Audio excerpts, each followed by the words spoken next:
Estudios Regionales de 2019 a 2024 y presidente del Instituto de Investigación en Humanidades y Ciencias Sociales de la Universidad Autónoma del Estado de Morelos. Es miembro del cuerpo académico consolidado, procesos regionales y transformaciones socioculturales. En el año 2021 fue reconocido como docente emérito, es miembro del Sistema Nacional de Investigadores y profesor investigador de tiempo completo de la Universidad Autónoma del Estado de Morelos.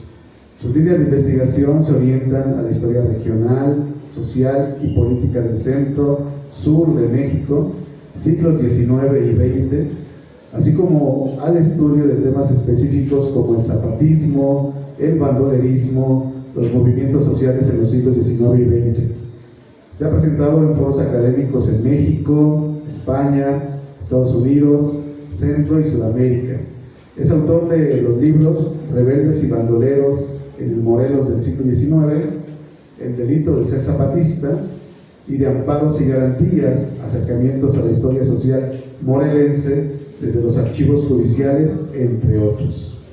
Ha sido coordinador y co-coordinador de las siguientes obras colectivas: Zapatismo, nuevas aproximaciones a la lucha campesina y su legado por-revolucionario, Horizontes historiográficos, apuntes para la historia desde la UAM, miradas históricas y contemporáneas a la religiosidad popular, Construcciones y legislación en México, ensayos sobre los estudios regionales, Cuernavaca, siglo XX, del ocaso porfirista al impulso industrializador, La revolución por escrito, planes políticos revolucionarios del Estado de Morelos, siglos XIX y XX, y Universidad Autónoma del Estado de Morelos, 70 años, historia gráfica y documental. Como pueden ver, es un orgullo, es un honor, estamos de plácemes por tener a Carlos Barreto aquí con nosotros en la Facultad de Filosofía y Letras de la Universidad Autónoma de Guerrero, en este tercer Congreso Nacional dedicado a nuestro prócer, a nuestro queridísimo Ignacio Manuel Altamirano, en ese tema de los bandoleros. Gracias. Pues muchísimas gracias a todas, a todos por su presencia. Muy buenos días. Primero que nada, pues una disculpa por la llegada tarde. Nos costó un poco de trabajo salir de Cuernavaca y bueno, veníamos con un poco de retraso, pero con todo el gusto de atender esta invitación que nos hace para la Universidad Autónoma de Guerrero, la facultad, por supuesto, mi amigo, mi muy querido amigo Óscar Luna Tolentino, con quien tenemos pues puntos de confluencia en el ámbito académico. Y como aquella ocasión, la última vez que nos vimos en Tixla, amigo, me gustaría, pues no soy muy de dedicar los comentarios, pero en esta ocasión me lo voy a permitir, pues hacer una remembranza de que mi abuela era de aquí muy cerquita, era de Tixla, y me da mucho orgullo, ¿no?, siempre presentarme en estos espacios del estado de Guerrero. Entonces, pues bueno, además mi abuela, como buena mujer tixleca, era muy buena para la cocina, ¿no?, como es la fama, ¿no?, de estas mujeres de Tixla, y la verdad es que recuerdo con mucho cariño su afecto y su cocina también, por supuesto. Bueno, a ver, decía Óscar que habíamos platicado de un congreso de bandolerismo. A mí me parece que es muy pertinente. Como buen historiador, si hacemos una reflexión a los años 50, 40, 20, 10 del siglo XX, pues era un tema impensable, porque pues el tema del bandolerismo era algo pues que se presentaba en los márgenes, ¿no?, como una consecuencia pues de los acontecimientos nacionales, subsumido pues a una expresión de violencia irracional, de violencia sin sentido, que también dicho en ese momento pues realmente es un mito, ¿no?, pensar que hay violencia sin sentido, que la gente se enoja, ¿no?, y es violenta sin ningún sentido. Hoy día pues dejó de ser un tema marginal y es un tema, pues si no central, pues es un tema fundamental en disciplinas pues como las letras, particularmente la historia también, y derivaciones de las diferentes ciencias sociales. Entonces yo quisiera partir, compañeros, sobre todo porque veo público joven, ¿no?, que está en formación, y me gustaría partir de una reflexión que me gustaría que hiciéramos en conjunto acerca de qué hacemos hoy desde la historia, desde las letras, desde la antropología, ¿no? Desde estos estudios culturales amplios, qué hacemos hoy con la figura del bandolero. Creo que esa es una pregunta que nos tenemos que reflexionar. Si nosotros pensamos en Hobsbawm, alrededor de quien se va a centrar este comentario, pues Hobsbawm murió hace 14 años y murió de 100 años. O sea, digamos, transitó, ¿no?, su vida entre esta historia social militante, ¿no?, de corte comunista, hasta hacer estos balances, ¿no?, estos balances importantes que realiza al final de su vida, ¿no?, con sus libros de las eras, de las diferentes eras que él marcó, ¿no?, y estas estimulantes reflexiones acerca de los ritmos del tiempo del siglo XX. ¿Qué hacemos con él? Bueno, el bandolero ha sido, como ya se ha mencionado aquí, la figura del bandolero ha sido personaje literario, mito criminal, mito popular, un héroe romántico, y durante mucho tiempo, pues como decíamos, pues no fue un problema historiográfico legítimo, no fue un problema historiográfico. Yo hablo del historiográfico porque yo soy historiador, ¿no? Pero cabe mencionar que una de las fuentes principales para la conformación de la historiografía del bandolerismo, proviene de fuentes literarias. Entonces, las novelas, esos son, ¿no? Son novelas. Las novelas, incluso las históricas, esos son novelas. No tienen la idea, ¿no?, o no tienen el mismo compromiso, ¿no?, compromiso de verdad que pueda tener la historia. Sin embargo, en casos como la obra de Altamirano, por ejemplo, ¿no?, que mucho se ha hablado de acá, en este espacio, pues es una fuente historiográfica, porque Altamirano, si bien se toma pues una serie de licencias literarias, pues está hablando en clave histórica de un proceso que a él le tocó de alguna forma vivir cuando estuvo radicando en el estado de Morelos. Y decíamos que el bandolerismo no fue un problema historiográfico legítimo, pero cambia en el siglo XX cuando Hobsbawm, sobre todo Hobsbawm, que no es el primero, ¿no?, Fernán Brodel habla de los hombres de los montes para hablar de la criminalidad en el Mediterráneo, pero Hobsbawm coloca al bandolerismo en el plano académico, en el plano de la discusión académica. Esto es importante en dos momentos, ¿no? Más tímidamente en Rebeldes Primitivos, donde habla del bandolerismo como una expresión de un pensamiento prepolítico, premoderno, ¿no?, que se ve reflejado pues en estas sociedades que están en la transición hacia lo que se va a entender como modernidad, pero la modernidad en el sentido amplio, ¿no?, en aquella modernidad que empieza con el Renacimiento y que pues no hemos logrado salir del túnel, ¿no?, de las nuevas etapas de la modernidad, de la posmodernidad, etcétera, etcétera, etcétera. Esa transición del teocentrismo, ¿no?, al individualismo. Y creo que eso es importante que nosotros lo pensemos. Segunda idea, Hobsbawm coloca el bandolerismo en el centro de la historia social y lo dota, por consecuencia, de historicidad y densidad analítica. Su propuesta conceptualizó al bandido como una figura de protesta campesina arcaica, que esa es una de las cuestiones que me parece que hay que discutir, lo que tenemos que reflexionar, prepolítica y precapitalista, como decíamos, inscrita en sociedades rurales en transición hacia la modernidad. Siguiente idea es que con Rebeldes Primitivos, en el primer momento, y su versión revisada, reflexionada, reconsiderada, que es Bandidos, ¿no?, porque primero sale Rebeldes Primitivos, luego sale Bandidos, por ahí hay otra obra, ¿no?, una tercera obra que hay que considerar, la de Capitán Swing, ¿no?, que también pues, se realiza bajo esta tradición.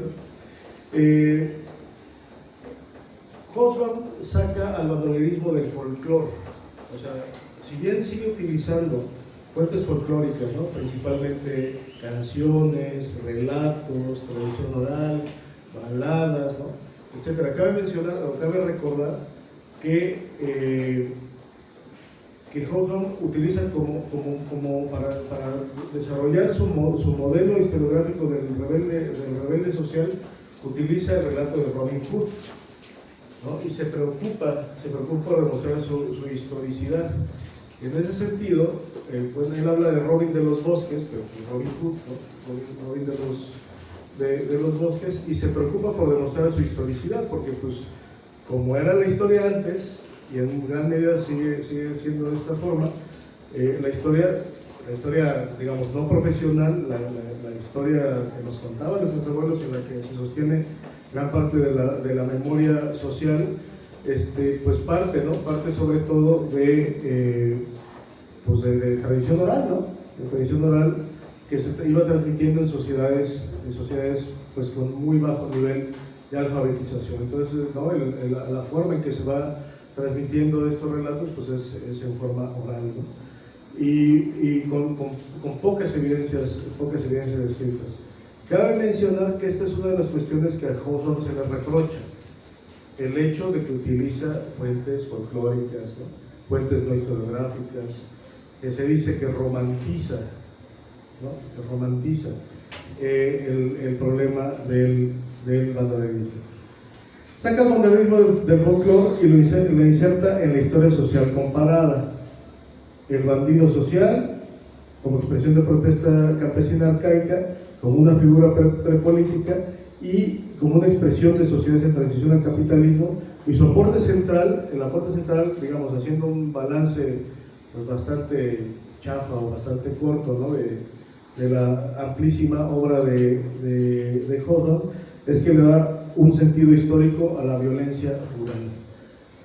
Ahí hay un tema, pues, ¿no? Ahí hay un tema, porque también se relaciona con un asunto de manejo de fuentes, ¿no? Porque muchas veces el bandolero, pues ni es bandolero, ¿no? En realidad son enemigos políticos, ¿no? En realidad son grupos en oposición que las fuentes que se desarrollan a través de la propaganda pues muestran como bandoleros. Venimos platicando hace rato en el camino, bueno, pues, por ejemplo, el caso, voy a dar un salto cuántico, ¿no? Del bandolerismo del siglo XIX. Por ejemplo, en el caso de Emiliano Zapata, cuando a él lo asesinan, pues es un asesinato de Estado. O sea, es un asesinato de Estado porque Emiliano Zapata, pues, lo define el Estado, pues los diferentes estados, ¿no? El Estado porfirista, el maderista, el huertista, el carrancista, lo definen como bandido y lo persiguen como bandido y lo matan como bandido, ¿no? Ya después en el contexto de la unificación revolucionaria, pues es que ya surge como un héroe que había que reivindicar su causa agraria. Ojo, ahí les doy una pista, ¿no? Uno de los mecanismos a través de los cuales los grupos en beligerancia en el siglo XIX y principios del XX se desmarcaban de las acusaciones de bandolerismo era presentar un plan, ¿no? En el caso de los zapatistas, pues el plan de Ayala. Y les pongo otro ejemplo, ¿no? para que se entienda esta parte. Heraclio Bernal, ¿no? Siempre se entendió bueno, no siempre, ¿no? Pero hubo un largo periodo en el que se tomaba en cuenta como un bandolero. Heraclio Bernal tenía un plan agrario, ¿no? Entonces todo eso ha ido lento, ¿no? Ha ido lento. ¿Quién lo define? Dice Gilbert Joseph, en el definir está el inventar, ¿sí? O sea, en el definir está el inventar, y en ese mismo sentido es que en las definiciones desde el Estado, pues siempre hay que dudar de ellas, ¿no? Siempre hay que dudar de ellas porque pues siempre está como la contraparte. Siguiente idea. Decíamos que antes de Hobsbawm, Fernand Braudel, este gran historiador cuya obra más conocida es aquella del Mediterráneo, el mundo mediterráneo, hablaba de que el bandolerismo se coloca en una temporalidad larga. Si tienen más o menos, no sé muy bien de qué carrera son, ¿no? Los compañeros, pero literatura, historia. Bueno, por ejemplo, sobre todo los historiadores seguramente conocen la obra de Braudel y conocen el tema de los ritmos de la historia, ¿no? Braudel pues habla de una temporalidad corta, media y larga, ¿no? Para entender los procesos sociales. y Brodel lo coloca el bandolerismo en una temporalidad larga. El Mediterráneo, decíamos, no habla de bandoleros, habla de los hombres del monte, o de los hombres de los montes. Y en el Mediterráneo presenta a estos hombres de los montes no como anomalías del sistema, no precisamente como disruptivos, sino que son expresiones de la geografía combinada con la pobreza, ¿no? Y muestra este asunto como un tema de oportunidad. A ver, los franceses abandonan el determinismo geográfico, sobre todo el determinismo geográfico y otros determinismos, y van hacia el posibilismo. La orografía del Mediterráneo, como la de Guerrero, como la de Morelos, posibilita que se den este tipo de fenómenos, ¿no? La orografía, por ejemplo. Brodel no teoriza el bandido, no trata de dar un concepto del bandido o de estos hombres de los montes, los describe, ¿no? Los describe, pero los vincula, como decíamos, estructuras económicas y territoriales. Brodel no nos dice quién es el bandido, pero nos dice por qué siempre vuelve. Hobsbawm se hereda sin decirlo, porque además pues, tenían, ¿no?, como esta idea de que había una diferenciación entre la historiografía francesa de corte pues, más burguesón, ¿no?, y la historiografía inglesa de corte más marxista, ¿no?, más militante desde el punto de vista del comunismo, ¿no?, el comunismo militante. Y en ese mismo sentido también la idea del bandolero social pues está dotado, ¿no? Está dotado también de ciertas influencias, bueno, no ciertas, ¿no?, de muchas influencias del marxismo.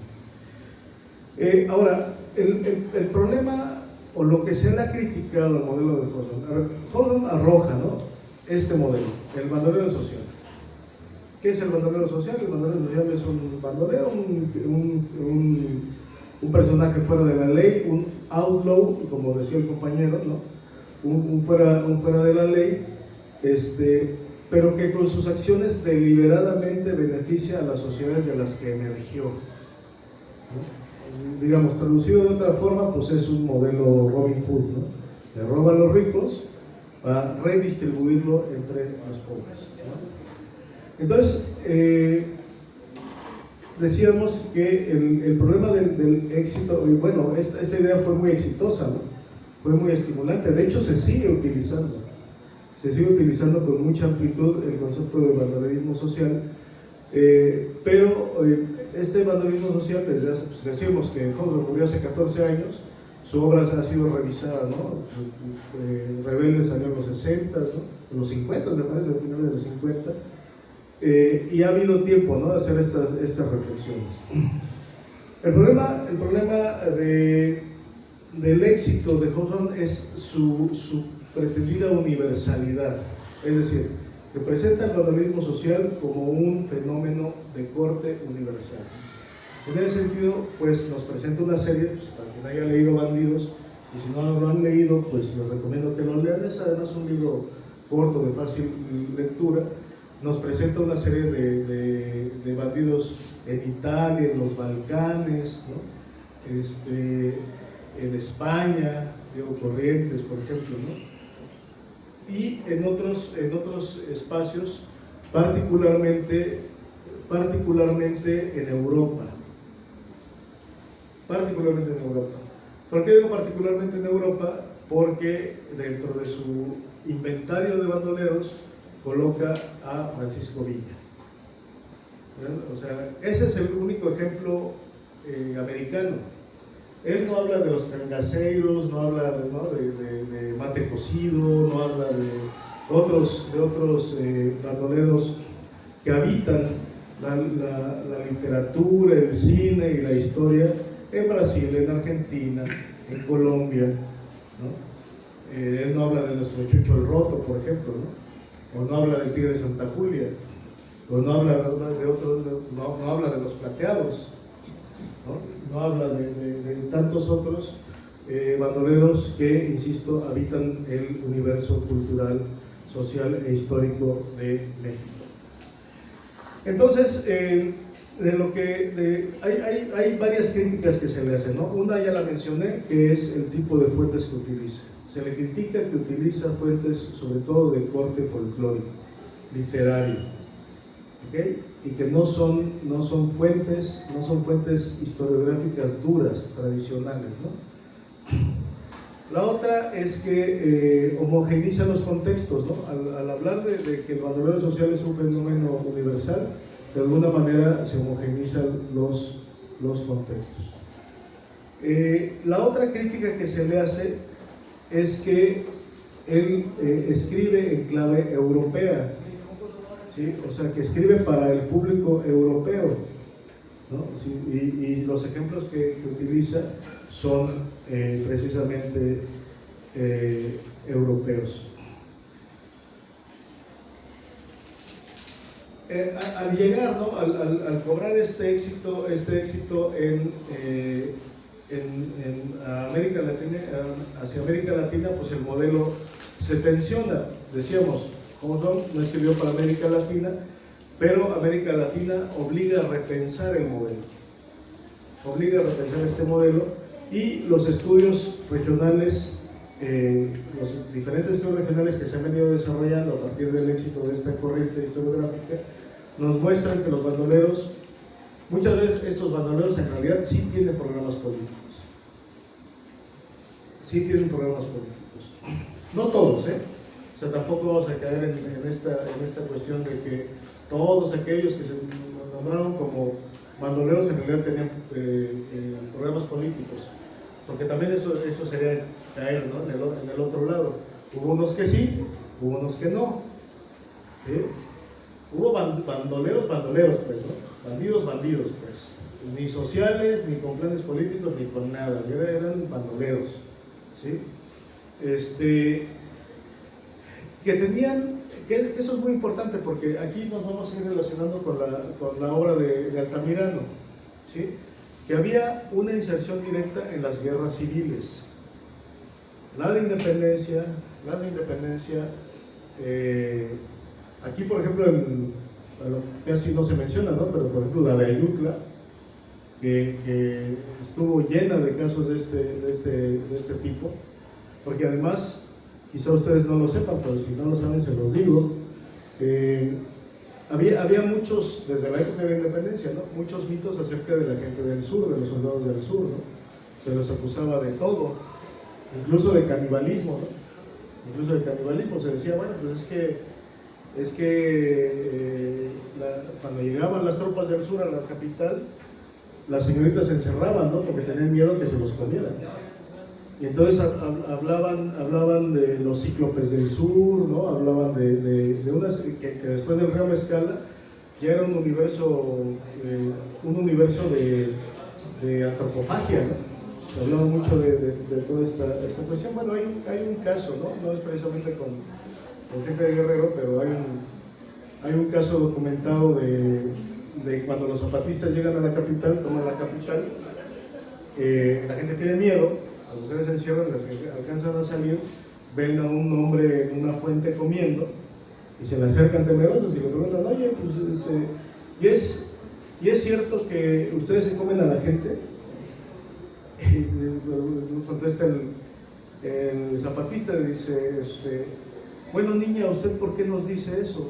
Sí, pues porque ustedes así son, ¿no? Se comen a la gente. ¿Vieron? O sea, esta idea, ¿no? que se va circulando acerca de la gente del sur. Un día que me invita nuevamente Oscar, daré una charla acerca, ¿no? de todos estos movimientos, digamos, desde la época de Ayutla hasta la intervención francesa, y es estremecedor, ¿no? Las descripciones que se hacen de la gente del sur. Hay una inserción directa en las guerras civiles y hay participación en proyectos reformistas, sí liberales, pero también conservadores. O sea, a mí me parece que es importante, estimados compañeros, se habla mucho, ¿no? del liberalismo popular, pero creo que para entender el liberalismo popular, sobre todo en el siglo XIX, hay que entender el conservadurismo popular, ¿no? A ver, ¿por qué no pensar en conservadurismo popular si hasta la fecha en muchas poblaciones el centro de la vida comunitaria sigue siendo la parroquia, ¿no? Las fiestas de pueblo, las tradiciones, etcétera, etcétera? No es un juicio, pues, ¿no? Es solamente una reflexión. Esta reflexión, ¿no?, acerca de que si los bandoleros tienen contenido social o no tienen contenido social,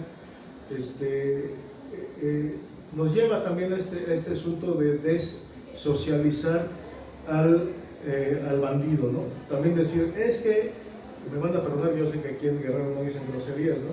Pero me van a perdonar, es que Oscar me advirtió, ahí en la Guadro no vayas a decir una de las tuyas, pero bueno, me voy a atrever, ¿no? O sea, también el riesgo de decir que los bandoleros eran nomás puros cabrones, ¿no?, tiene el sentido de desocializar el modelo, ¿sí?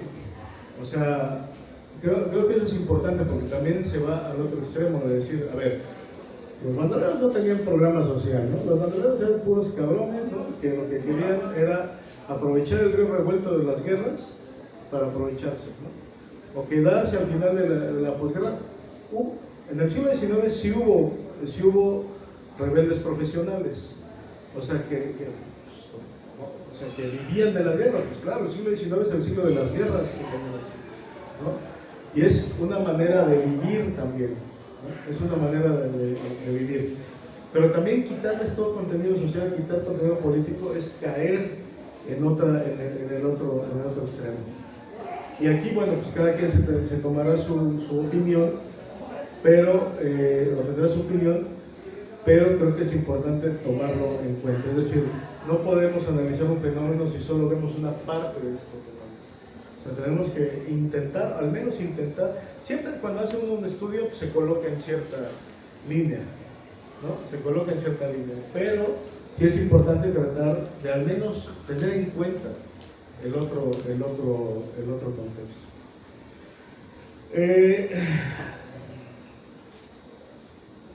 Bueno, ya voy a ir cerrando, porque seguro ya los tengo fastidiados, pero voy a tratar de ir cerrando. En el núcleo conceptual, espacios, por ejemplo, surianos, ¿no? Nosotros somos surianos, ¿sí? El sur comienza allá en mi tierra y continúa alegremente por este camino hacia el Océano Pacífico, ¿no? Y se sigue, ¿no?, el sur es muy amplio, pues, ¿no?, por lo que entendemos como cultura suriana. Y Morelos y Guerrero, la rebelión, la guerra y el bandolerismo no son esferas separadas. Hay que entenderlo junto. Que si en la independencia hubo bandolerismo, pues hubo bandolerismo, ¿no? Que si en la revolución de Ayutla hubo bandolerismo, pues hubo guerra de reforma, ¿no? En la revolución del sur hubo bandolerismo, pues claro que hubo bandolerismo, pues son guerras, ¿no? Son guerras. Que si hubo mayor o menor control por parte de las jefaturas revolucionarias, pues eso ya es otro tema, ¿no? Ese es otro tema, pero claro, hubo bandolerismo y también hubo mucha impostura, ¿no? En el sentido de que había gente que decía, a ver, ¿sabes qué? Yo soy zapatista, eran zapatistas, ¿no? Y eran, había también mucho esto de, digamos, los antecesores del ICE, ¿no? De lo que está ocurriendo en Estados Unidos, las denuncias, ¿no? Es decir, a ver, mi amigo, este yo lo veo como para bandolero, ¿no? Que lo pepenen y se lo lleven al tambo, o a la leva, ¿no? Que también es algo que está poco estudiado. No es cierto, no digo que usted nada más un ejemplo. Bueno, ahora vamos a hacer un pequeño comparativo, voy a ir cerrando y hacer como esta reflexión acerca de Hobsbawm, que es el modelo historiográfico, y Altamirano, que es el modelo literario, ¿no? A ver, Altamirano escribió con otros fines, pues, ¿no? O sea, Altamirano estudió para educar, para tirar línea en lo político, ¿no? Para hacer una crónica de su tiempo, escribió para otras muchas cosas, ¿sí? Y Holden escribió para otras cosas, ¿no? O sea, creo que eso también es importante tenerlo en cuenta. Altamirano entendió, con su obra El Zarco,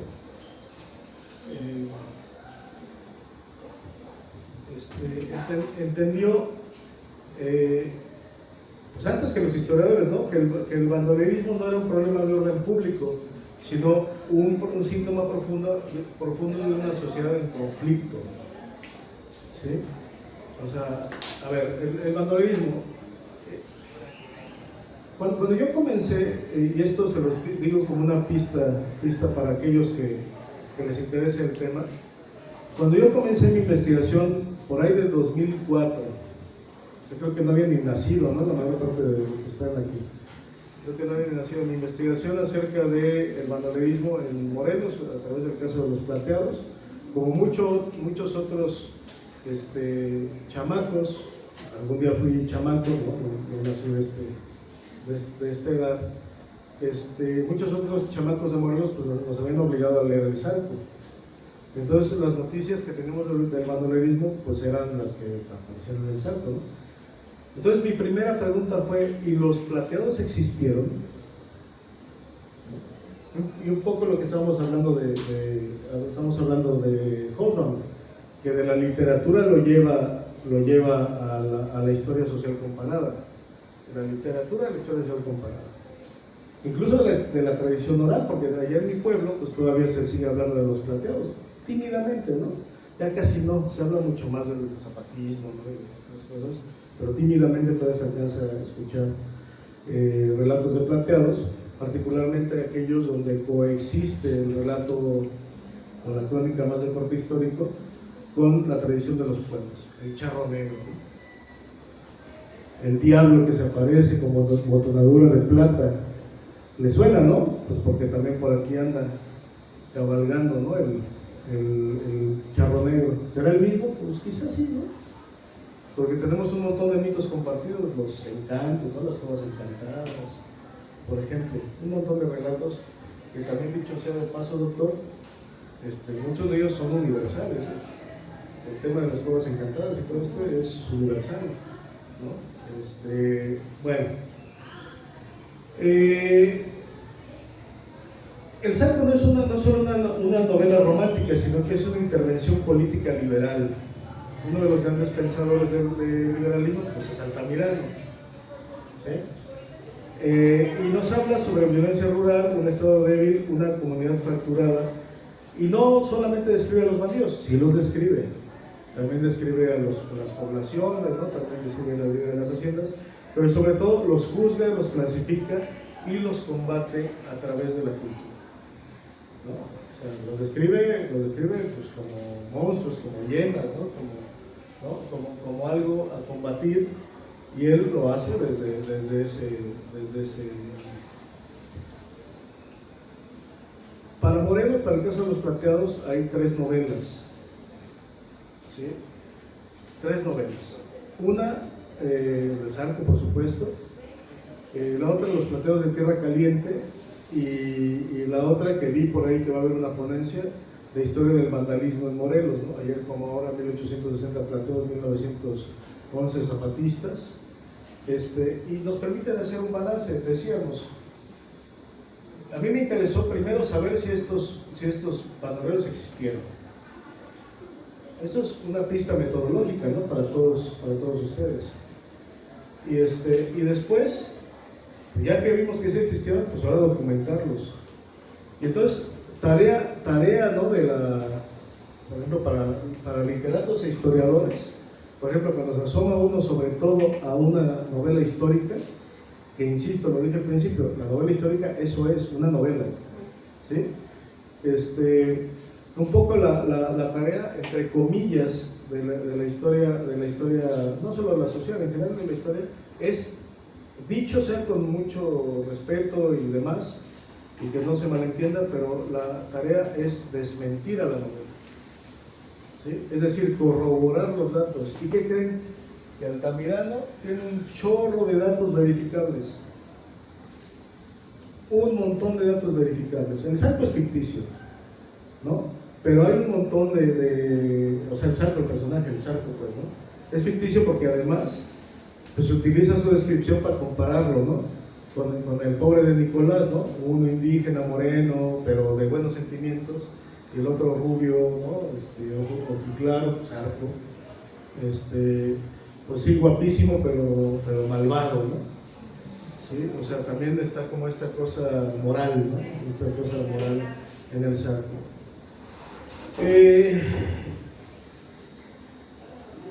Nos habla de un fenómeno que es muy importante, que es el bandolero inserto en las guerras civiles, ¿no? O sea, se entiende porque además Popoca lo retoma. O sea, cuando comparan los zapatistas con los plateados, lo que dice, bueno, los plateados del 19 pues, tenían códigos, luchaban por la libertad, ¿no? por el tema del liberalismo, y además eran elegantes, ¿no? Usaban trajes muy bonitos, su botonadura de plata, no como estos pinches desarrapados guarachudos, ¿no? Que son los zapatistas, ¿no? Mugrosos, ¿no? Etcétera, que además lo insertan, también dicho sea de paso, en la lógica del positivismo, como una falla, ¿no? como una falla de la civilización, ¿no? En el proceso civilizatorio.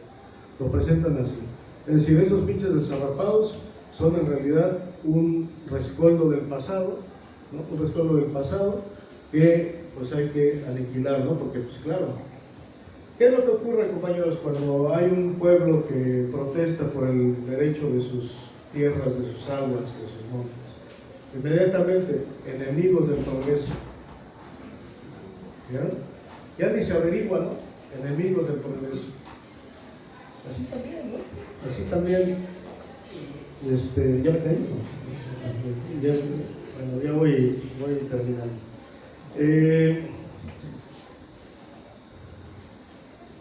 También el Zarco pues es una intervención contra la legitimación cultural de la violencia rural, y el Zarco es una novela contra el bandolerismo, pero también se manifiesta como contra la ambigüedad moral del México decimonónico, ¿no? Porque, ¿cómo se le llama ahora? ¿Chapulines? No, chapulines son los que cambian de novia, ¿no? Los maromeros. Sí, ¿verdad? Ahora hasta se oye un verbo, chapulinear, ¿no? Sí, que me ilustren aquí los... ¿Sí, verdad? A chapulinear, no, es los maromeros, ¿no? Se le dice ahora. Pero siempre han existido, ¿no? Los que cambian de bando. Si me lo permiten, voy a tomar tantita, de bando político, pues, ¿no? Voy a tomar un poco de...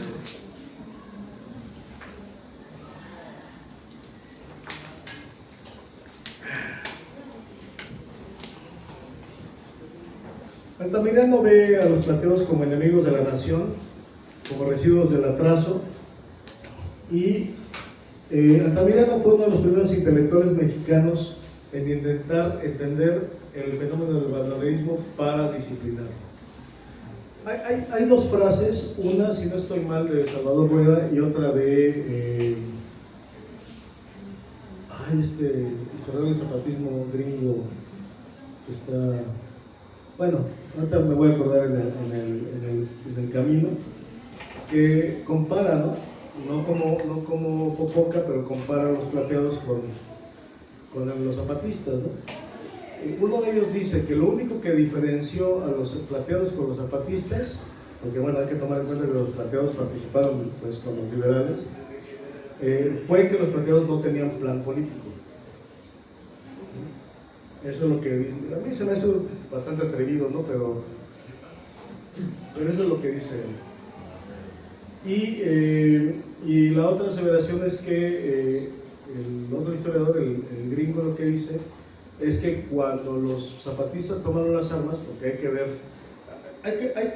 ver el traje, por ejemplo, de Zapata de su Estado Mayor, ¿no? Porque no de todo el Ejército Libertador, ¿no? Con esos trajes, ¿no? tan llamativos, como un nudo cultural, pues. Como un nudo cultural, hay que verlo como eso, como un nudo cultural. Aquí en Chilpancingo pues, está la tradición de la fotografía de Amando Salmerón, ¿no? O Amando Salmerón, bueno, el fotógrafo Salmerón, que cuando se toma Chilpancingo, pues hace una serie de fotos muy bonitas, con sus trajes preciosos.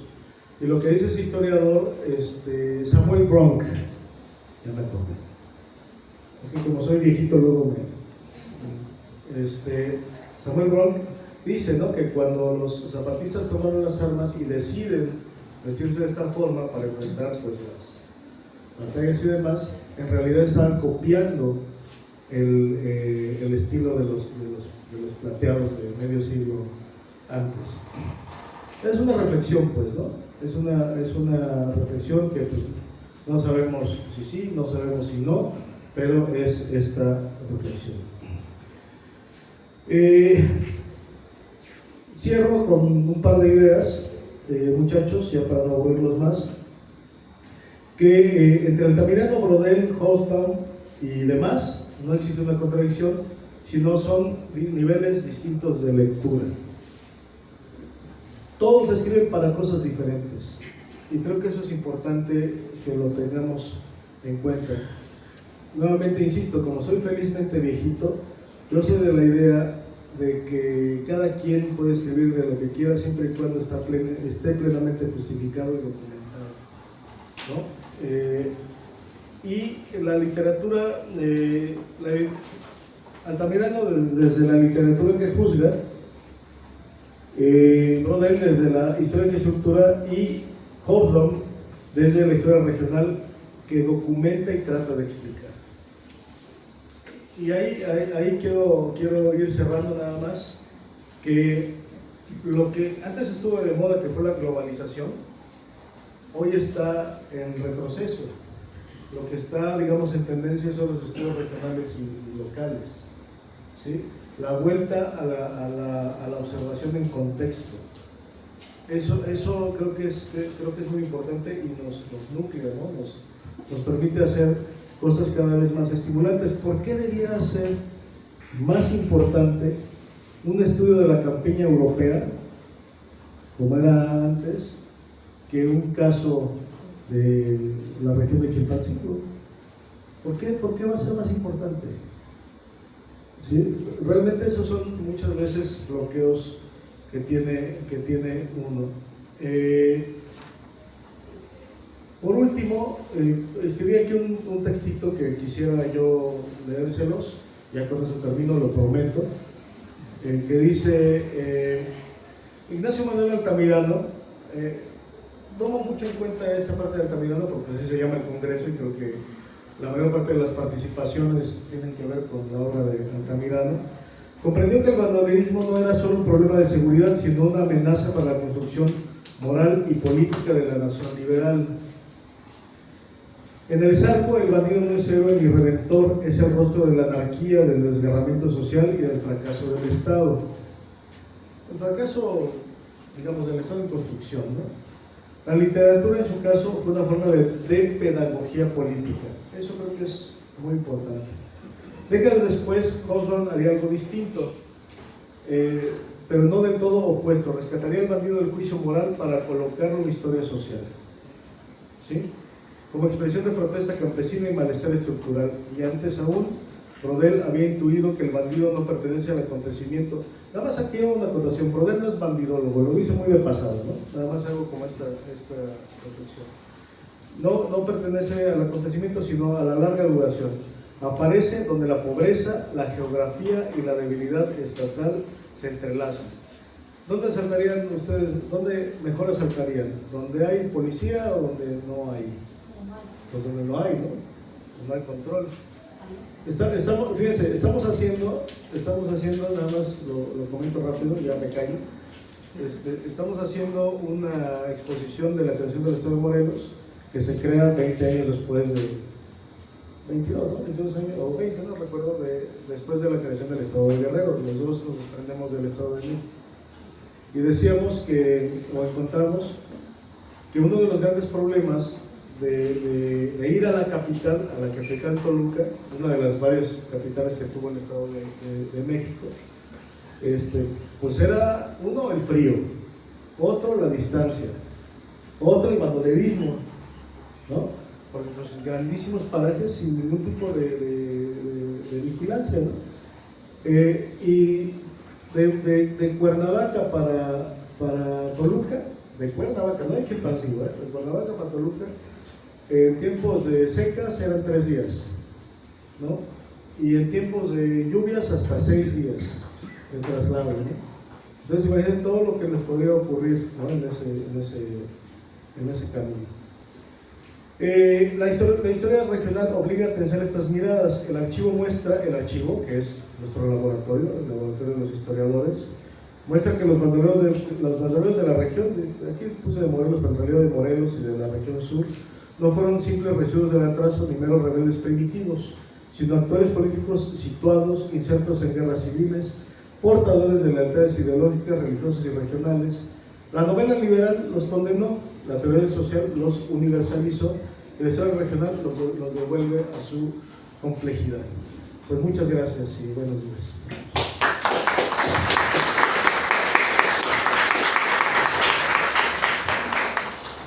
Muchas gracias, Carlos, por compartirnos. Les decía que si todavía tienen tiempo, al que consigan un libro de él, ¿no? Para que lo lean, para que lo conozcan, para que lo tengan más presente.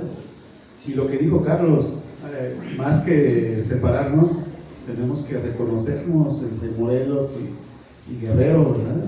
Todo lo que tenemos en común, ya lo dijo lo suriano, el campo y un montón de cosas más, ¿no?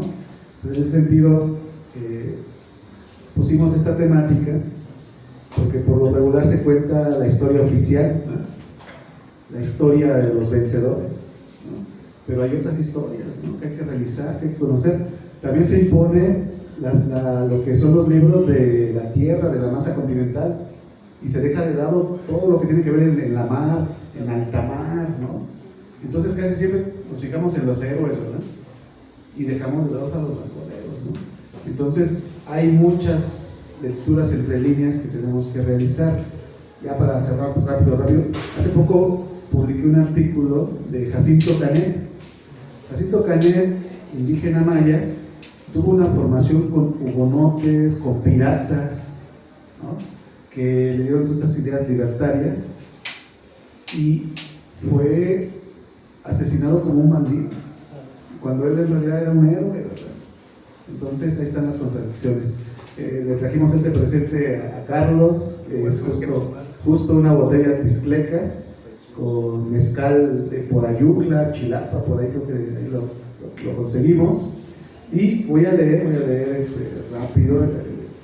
Esta constancia la vamos a hacer llegar de manera virtual a todos los participantes. La están firmando los otros compañeros que forman parte del comité organizador y le vamos a hacer llegar ya la versión digital. La Universidad Autónoma de Guerrero, la Facultad de Filosofía y Letras, el Cuerpo Académico de Estudios Literarios, Humanísticos e Interculturales 249, otorgan la presente constancia al doctor Carlos Agustín Barreto Zamudio por su participación en la conferencia El bandolerismo de Hobsbawm a la historia regional en el tercer Congreso Nacional Ignacio Manuel Altamirano, bandoleros en la lectura de historia y cultura latinoamericanas. El día de hoy, 11 de febrero de 2026, aquí en Chilpancingo, Guerrero. Muchísimas gracias, Carlos Barreto.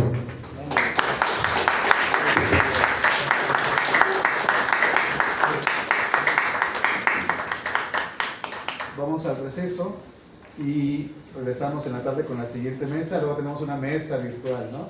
Y no dejen de acompañarnos mañana y el viernes, ¿verdad? Que vamos a tener participación de varios de ustedes. Muchísimas gracias.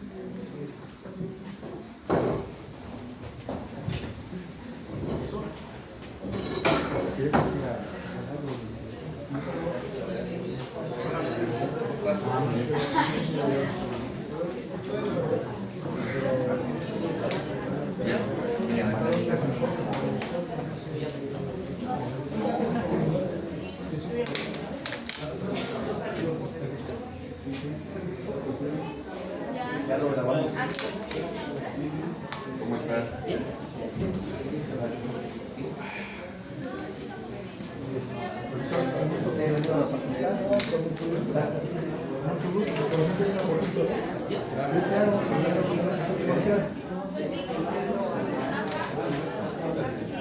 Abril.